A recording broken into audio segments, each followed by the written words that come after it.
যেরকম ছবি করতে হয় তাই করেছি। ভ্রান্তি বিলাসের কোনো ঘটনাই নেই।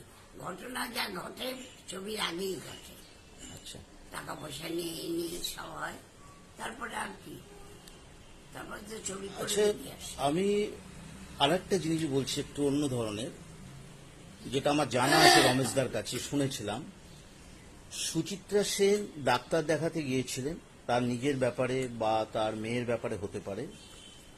সেই ডাক্তারের কাছে আপনিও গিয়েছিলেন আপনার একটা সমস্যা নিয়ে, কিন্তু আপনি জানেন না যে সুচিত্রা সেন ওখানে আছেন। তো আপনি জিজ্ঞেস করলেন, বাইরে বসে আছেন, তখন বললেন যে ভেতরে কে। আপনি জানলেন যে সুচিত্রাদি ভেতরে আছেন, সুচিত্রা সেন।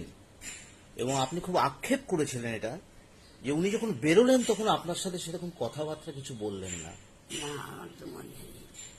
আপনারই সাক্ষাৎকার, আপনি এটা